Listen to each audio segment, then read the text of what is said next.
جب جنرل ضیاء الحق نے پاکستان کو سنبھالا تو اس ٹائم پہ پاکستان کے امریکہ کے ساتھ تعلقات دوبارہ بحال ہو گئے تھے، اور جنرل ضیاء الحق کی یہ ہسٹری بھی ہے کہ انہوں نے امریکہ کے ساتھ تعلقات پاکستان کے بہت اچھے رکھے۔ اب یہ وہ وقت تھا کہ امریکہ کے اندر جو رونلڈ رینجن ہے ان کی پریزیڈنسی تھی، یعنی 40ویں ڈیموکریٹ پریزیڈنٹ تھے امریکہ کے، جن کے جنرل ضیاء الحق کے ساتھ بہترین تعلقات تھے۔ یہاں تک تو آپ سمجھ لیں۔ اب جب ان کے تعلقات اس کے ساتھ بہتر تھے تو یاد رکھیں کہ امریکہ کا سب سے بڑا دشمن اگر دنیا میں اس ٹائم پہ بھی تھا اور آج بھی ہے تو سب سے بڑا تھا سوویت یونین یا موجودہ رشیا۔ تو سوویت یونین نے جب افغانستان پہ چڑھائی کی تو اس کے بعد امریکہ چونکہ پاکستان کا اتحادی تھا تو امریکہ نے یہ کہا جنرل ضیاء الحق کو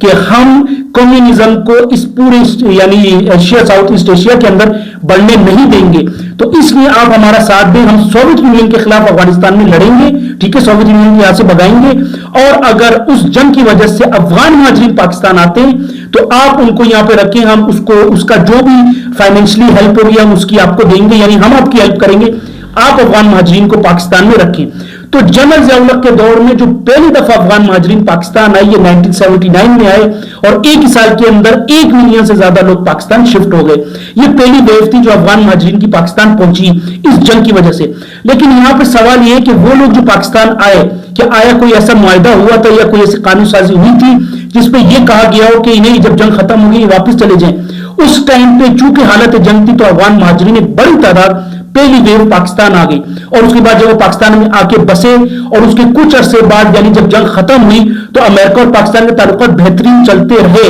اس کے درمیان جنگ ختم ہونے کے بعد بھی تعلقات پاکستان کے خراب نہیں ہوئے، اور یہ جنگ 1989 تک چلی۔ اب اس 10 سالہ جنگ کے درمیان جتنے لوگ افغانستان سے پاکستان شفٹ ہوئے KP کے بلوچستان کے اندر، تو انہوں نے اپنی یہاں پہ جگہ اپنے رہن سہن جو ہے وہ شروع کر دیا۔ یہ پہلا ٹائم تھا کہ جب افغان مہاجرین کی ایک بڑی تعداد پاکستان آئی۔ یاد رکھیں اس میں کوئی قانون سازی یا کچھ نہیں ہوا، بس وہ پاکستان اپنی جان بچا کے آئے اور یہاں پہ انہوں نے رہنا شروع کر دیا۔ اب دوسری جو ٹائم تھا وہ یہ ٹائم تھا کہ جب 2001 میں 9/11 کے حملے ہوئے امریکہ کے اندر، یعنی ورلڈ ٹریڈ سینٹر کو جو ہے وہ القاعدہ کی طرف سے جو ہے وہ تباہ کر دیا گیا اور پوری دنیا ہل گئی، تو اس کے بعد 1 مہینے کے اندر امریکہ نے دوبارہ افغانستان پر حملہ کر دیا، ٹھیک ہے۔ اب یہ وہ دور تھا کہ جب ملا عمر کی افغانستان کے بڑے بڑے حصوں کے اندر جو ہے وہ ایک طریقے کی حکومت تھی، یعنی آفیشیلی حکومت تو نہیں تھی لیکن ایک ہولڈ تھا اس کا۔ تو اس ٹائم پہ جب دوبارہ امریکہ نے حملہ کیا افغانستان کے اوپر 2001 کے اندر، تو ایک بڑی تعداد، ظاہر پوری دنیا کی جو اتحادی تھے امریکہ کے وہ افغانستان میں اتر گئے، تو ایک بڑی تعداد مہاجرین کی دوسری دفعہ انہوں نے پاکستان کا رخ کیا، یعنی پاکستان آ گئے۔ یعنی 1979 میں پہلی دفعہ جو ظاہر جنگ شروع ہوئی، 10 سال جنگ چلی، تو 10 سال تک جتنے آتے رہے 89 تک وہ پاکستان میں رہے۔ اس کے بعد کچھ لوگ اگر ہجرت کر کے واپس بھی گئے، لیکن پھر 2001 کے اندر ورلڈ ٹریڈ سینٹر کے دھماکوں کے بعد امریکہ نے جب افغانستان پہ چڑھائی کی کہ ہم اپنا بدلہ لیں گے القاعدہ سے، اسامہ سے، تو دوسری دفعہ یہ ایک بڑی ویو جو ہے وہ افغانیوں کی پھر پاکستان آ گئی۔ اب 2004 تک جو ہے یہ آتے گئے کیونکہ وہاں پہ جنگ چل رہی تھی۔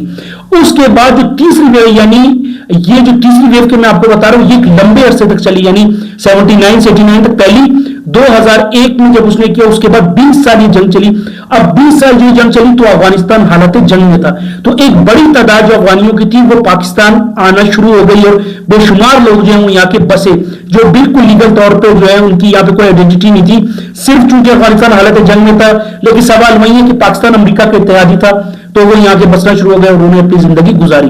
اور تیسری دفعہ 2021 کے اندر جب دوبارہ طالبان نے کنٹرول سنبھالا، یعنی 2001 سے لے کے 2021 تک 20 تک امریکہ افغانستان میں رہا، وہ حالت جنگ میں تھا۔ 2021 میں امریکہ جب گیا تو پھر دوبارہ طالبان نے جو افغانستان ہے اس کو سنبھالا، تو پھر حالت جنگ ہو گئی، کیونکہ 20 سال امریکہ نے وہاں پہ گزارا، ایک الگ اس کا ماحول بنا ہوا تھا افغانستان کا۔ لیکن جب طالبان دوبارہ آئے اور لڑائی جھگڑے شروع ہوئے تو پھر لوگوں نے بڑی تعداد لوگوں کی پھر پاکستان کی طرف جو انہوں نے ہجرت کی۔ یہ تیسری دفعہ تھا جو مہاجرین کی ایک بڑی تعداد پاکستان پہنچی۔ تو یہ 3 ٹائم تھے کہ جب افغانستان سے بڑی تعداد افغان مہاجرین کی پاکستان آئی۔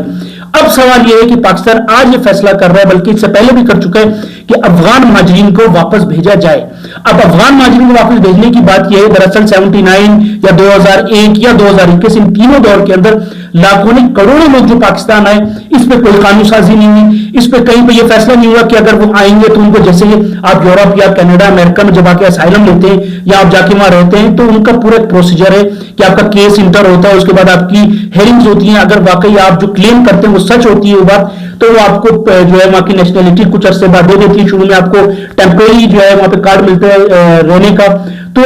یہ تو وہاں کا رول ہے کیونکہ وہ 1951 ایکٹ کا جو ایکٹ ہے basically refugee act, protection act, اس کا حصہ ہے یورپ کے سارے ملک, لیکن پاکستان اس کا حصہ نہیں ہے. تو یہاں پہ پاکستان میں جنہوں نے 40-45 سال پاکستان میں گزارے اور اب جو ہے پاکستان میں کہہ رہا ہے کہ آپ واپس چلے جائیں چونکہ آپ کی وہاں اپنے ملک چلے جائیں اور آپ کی وہاں پہ طالبان کی حکومت ہے, آپ اپنے ملک کے معاملات خود دیکھیں. تو یہاں پہ لوگوں کے ذہن میں سوال ہے کہ ایک شخص نے 40 سال یہاں پہ گزارے, 45 سال یہاں پہ گزارے, تو ان کو واپس کیوں بھیجا جا رہا ہے؟ اس کا فیصلہ تو آپ نے خود کرنا ہے. لیکن جو پاکستان کا قانون ہے 1952 کا جو سٹیزن ایکٹ ہے یا اس کے بعد جو پاکستان کے قوانین جو کچھ امینڈمنٹس اس کے اندر آئیں, تو کہیں پہ یہ چیز نہیں ہے کہ افغان مہاجرین جو 79 یا 80s میں پاکستان ہے یا 2001 میں پاکستان ہے یا 2021 میں پاکستان ہے تو ان کو پاکستان کی نیشنلٹی دی جائے. البتہ پاکستان کی جو مختلف پولیٹیکل پارٹیز ہیں ان کا جو پالیسی تھی وہ کچھ چینج تھی. جیسے پیپلز پارٹی تھی, ان کی پالیسی یہ تھی کہ صرف جن کے پاس ڈاکومنٹری ایویڈنس ہے, جو کہ جن کے پاس یعنی جو کارڈ ہولڈر ہے وہ رہیں, باقی جو ایلیگل ہے وہ یہاں سے چلے جائیں, یعنی جن کا کوئی ڈیٹا نہیں ہے, کوئی انفارمیشن نہیں, وہ یہاں سے چلے جائیں. نون لیگ کا بھی یہی پالیسی ہے کہ جن کے پاس پی آر کارڈ ہے اگر وہ بھی ویلڈ ہے تو وہ یہاں رہے, نہیں تو وہ بھی اپنے ملک واپس چلے جائیں جو کہ ایلیگل ہے. جبکہ پاکستان تحریک انصاف کا اس پہ یہ موقف ہے کہ اگر ایک شخص 40-45 سال یہاں گزارے تو ان کو جو کسی طریقے سے قوانین پاس کر کے کچھ لیجسلیشن کر کے کچھ قانون پاس کر کے ان کو جو ہے وہ شریعت دینی چاہیے, ان کو اس طرح واپس نہیں بھیجنا چاہیے. تو یہ پاکستانی پولیٹیکل پارٹیز کا یہ مختلف پوائنٹ آف ویوز ہیں. لیکن ہسٹری کے اندر جب ہم دیکھتے ہیں تو وہاں پہ ہمیں کہیں ایسا نہیں ملتا کہ ان کے لیے کوئی لیجسلیشن ہوئی ہو, ان کے لیے کوئی قرارداد پاس ہوئی ہو. اس کی بیسک وجہ یہ کیونکہ 79 کے اندر جب حکومت 79 کے اندر جب جنگ شروع ہوئی اور 89 تک ہوئی تو 88 میں تو جنرل ضیاء الحق خود ہی جو ہے وہ دنیا سے رخصت ہو گئے. تو جنرل ضیاء الحق جو رونلڈ ریگل کے کہنے پہ, ڈیموکریٹ کے کہنے پہ افغان مہاجرین کو پاکستان میں لائے اور پاکستان میں نے اس کی ایک بڑی قیمت ادا کی, تو جنرل ضیاء الحق تو 88 میں خود ہی چلے گئے اور 89 میں جنگ ختم ہوئی. تو وہ جو یہاں پہ آنے لگے تو وہ ایک ہجوم جو تھا وہ مسلسل آتا گیا, اس میں کوئی کمی نہیں آئی. جب اس پہ کمی نہیں آئی تو اس کے بعد امریکہ چونکہ اتحادی تھا پاکستان کا, پھر اس کے بعد سوویت یونین 89 میں چلی گئی, پھر 91 میں سوویت یونین پوری ٹوٹ گئی. لیکن افغان مہاجرین کی طرف جو پاکستان میں رہے یا جو ایران بھی گئے کچھ, تو ان کے اوپر کوئی دھیان نہیں دیا گیا. تو اس کے بعد وہ پاکستان میں آج تک رہیں گے. لیکن اب جو افغان مہاجرین کو نکالنے کا کہا ہے یعنی پاکستانی حکومت نے اور یہ فیصلے ہوئے ان کو نکالنے کا, تو اس کے اوپر جو ہے وہ مختلف باتیں پائی جا رہی ہیں. لیکن یقیناً لوگوں کو جو ہسٹری کے بارے میں معلوم نہیں ہے, اس لیے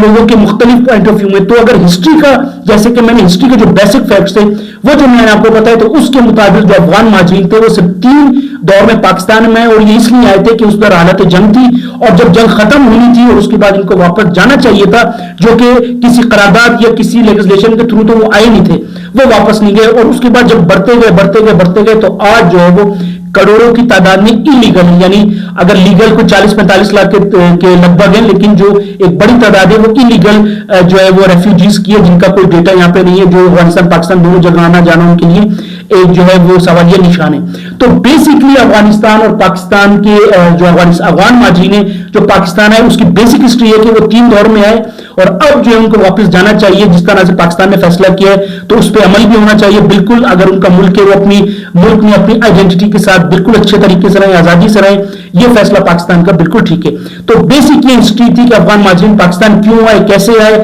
کس قانون کے تحت آئے اور اس کی کیا وجہ تھی, یہ ساری میں نے آپ کے سامنے رکھ دی. امید ہے یہ ویڈیو آپ کو پسند آئی ہوگی. آنے والی ویڈیو تک کے لیے میں آپ سے رخصت چاہتا ہوں. اللہ حافظ.